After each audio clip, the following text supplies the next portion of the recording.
The advertisement was filmed at the beach that day. I had quite a huge scar on my leg, and I originally wanted to have the wardrobe department prepare a long dress for me. However, they said it was fine because the scar would be removed later by Photoshop, so I stopped caring. After the advertisement was shot, there was an interview. The host asked me how I got the scar on my leg. I told them truthfully that I was scalded in my friend's warehouse when I was 18. I remembered that at the time, Simone and I had not yet had a falling out. I had just started university, and she was the first female friend I made. That year, Jalen, who had just turned 18, was sent by his father to learn at the grassroots level of the company. Simone and I went to the warehouse to visit him during the weekend. However, a fire broke out there. I dragged Jalen out of the warehouse with great difficulty, but I was hit on my leg by a falling box. When I woke up, Simone told me that she liked Jalen and said that after experiencing this incident,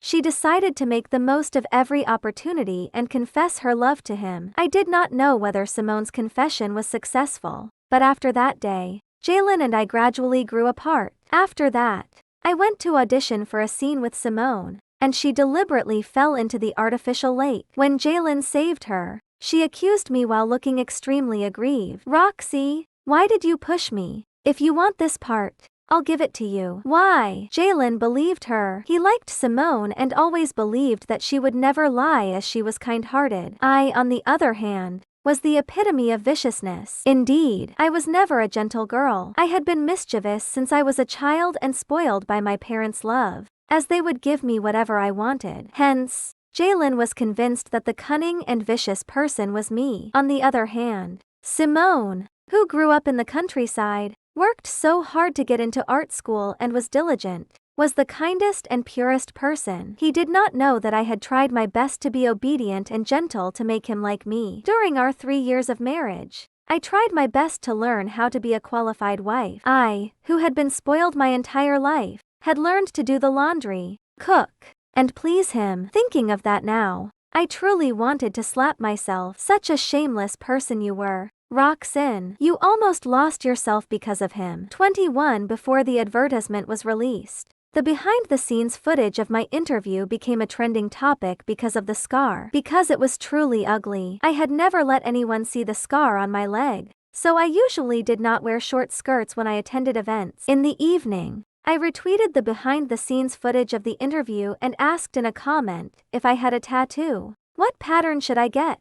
Many people left comments with suggestions like the letters of my name, roses, peonies, and more. I went to get a laurel tattoo. I chose it because laurels represented pride and dignity. I wanted to go back to being that proud Roxanne again. 22 I sold the house Jalen left me. The night before I moved, Jalen suddenly appeared there. "What are you doing here?" I asked. He sat on the couch. He must have drunk lots of alcohol as the smell still lingered on his body. Roxanne. He looked up at me with red eyes and a tired face. My heart seemed to be hit hard by an iron bar. Apart from his mother's death, I had never seen Jalen like this. Gone were his usual indifference and pride, and his whole body exuded exhaustion. "It was you who saved me in the warehouse 8 years ago, right?"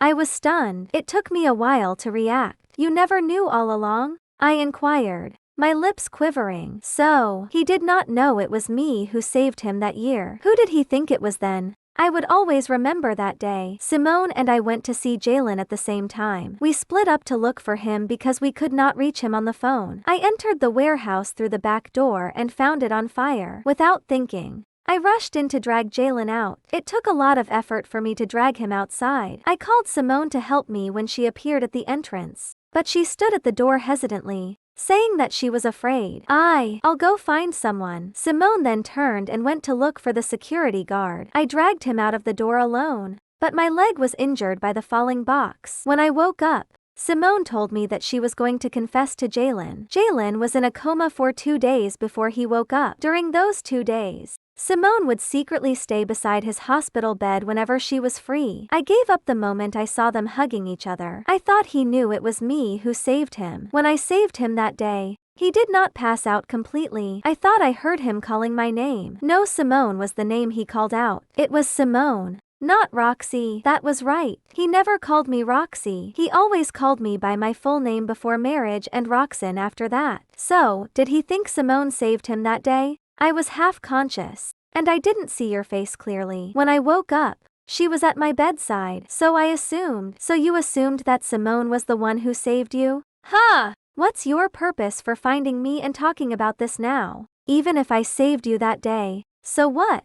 I folded my arms and looked at him coldly. The man who felt very unfamiliar. After knowing him for so many years, I found that I almost did not know him anymore. I'm sorry, I'd misunderstood you all along. He took my hand and begged in a low voice. Roxanne, can you forgive me? Forgive you? It's not that I can't, I uttered with a sneer. Unless my child comes back to life. I shook off his hand, as resolute as he did that day. You can still have kids. We can have another child. Ha ha ha. Hearing what he said, I laughed so hard that my tears nearly fell. We are divorced. Jalen, I reminded him, I want to get back together with you. Roxanne, can you give me a chance? I know you still like me, don't you? Trembling all over, I turned to look at him and murmured, so you knew all along. He grabbed my hand again and tugged hard. Caught off guard, I fell into his arms. He hugged me before leaning over and kissing me. Jalen, you jerk. Let go of me.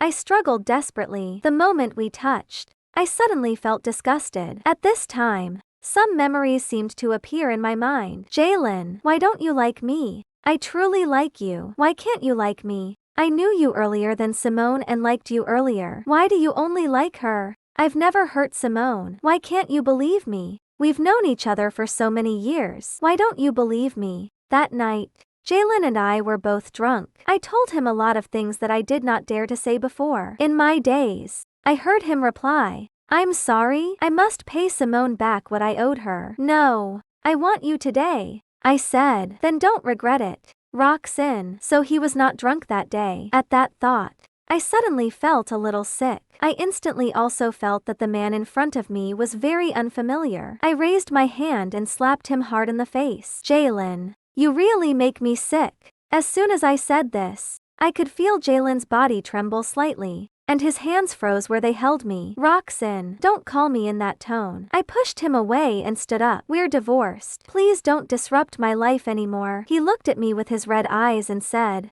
do I truly have no chance anymore? I held back my tears and looked at him. As I said before, I'll only forgive you if my child comes back to life. After saying that, I turned around and went upstairs. I locked the door after entering my room and crouched down by the door, weeping uncontrollably. Just then, I received a WhatsApp message from Cecilia that read, Dear, it's done. Simone will never recover her career this time.